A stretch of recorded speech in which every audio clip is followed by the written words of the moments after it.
తెలంగాణ రాష్ట్రం మెదక్ జిల్లా తూఫ్రాన్ వెంకటాపురంలో శ్రీ లక్ష్మీ గణపతి రుద్ర చండీ యాగ మహోత్సవం శాస్త్రోక్తంగా జరుగుతున్నది. శ్రీ లలితా పరమేశ్వరి దేవి ఆలయంలో 5 రోజుల పాటు వైభవంగా యాగ మహోత్సవం నిర్వహిస్తున్నారు.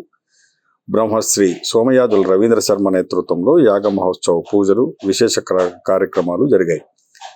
వేలేటి జయకృష్ణ శర్మ చండీయాగ మహోత్సవం విజయవంతమయ్యేందుకు సహకరించారు. భక్తులు పెద్ద సంఖ్యలో పాల్గొన్నారు. మీ వీబీసీ ఛానల్లో యాగ మహోత్సవం వీక్షించండి.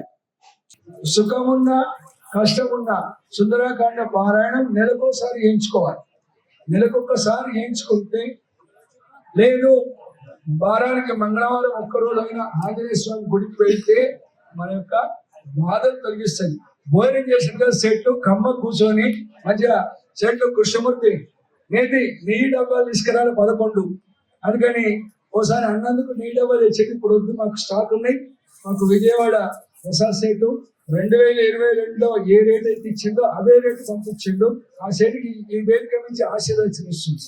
వాస్తవంగా లాభాలు తీసుకున్నటువంటి వ్యక్తులే ఇక్కడికి వస్తారు. లాభం కోసం రాలే, అమ్మవారి ఆశీర్వచనం కోసం వచ్చినటువంటి వాళ్ళే ఈ ప్రాంగణంలో ఉన్నారు. స్వార్థం కోసం కాదు, వ్యాపారం కోసం కాదు. దేనికోసం వచ్చినాం మనం? దేనికోసం వచ్చినాం చెప్పండి? అమ్మవారి అనుగ్రహం. అంత పెద్ద రూపాన్ని కూడా మళ్ళీ ఏం చేసుకున్నాడట? వెంటనే చిన్నదిగా చేసుకొని దాని ముఖంలోకి ప్రవేశించాడట. అంటే ఎక్కడ ఎలా ఉండాలో తెలుసుకున్నటువంటి వాళ్ళు సక్సెస్ అవుతారు. ఎక్కడ తగ్గాలో తెలియాలి, ఎక్కడ నెగ్గాలో తెలియాలి. పెద్దవాళ్ళతో ఎలా మాట్లాడాలి, పిల్లలతో ఎలా మాట్లాడాలో తెలిస్తే చాలట. అలా ఆ హనుమంతుడు కూడా తన రూపాన్ని చిన్నగా చేసుకున్నాడట.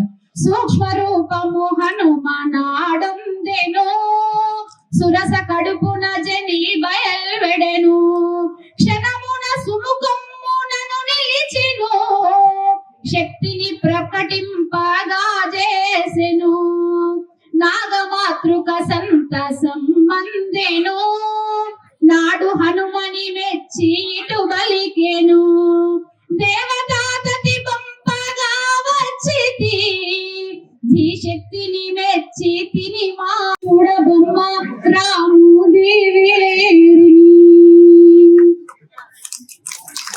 ఒక కార్యార్థమే వెళ్తుంటే ఎన్ని ఆటంకాలు వచ్చినా చూచి సింహిక మారుతిని మృంగగా, సంచరించును సాగరమందున, జనడి వారల బట్టు కోపమున, క్రూర ఛాయాగ్రహము నటగాంచెను, మారుతి క్రోధమునను చంపెను. ఎవరడ్డొస్తే వాళ్ళని ఫట్ ఫట్ ఫట్ లాడిచ్చేస్తున్నాడు. ఎందుకంటే ఆయన వెళ్ళాల్సింది, తొందరగా వెళ్ళకపోతే అక్కడ సీత ఏమవుతుందో తెలియదు. అక్కడ సీత మరణిస్తే ఇక్కడ రాముడు బ్రతికి ఉండే అవకాశం ఉండదు. కాబట్టి గగనమున భోగు పావని కాంచన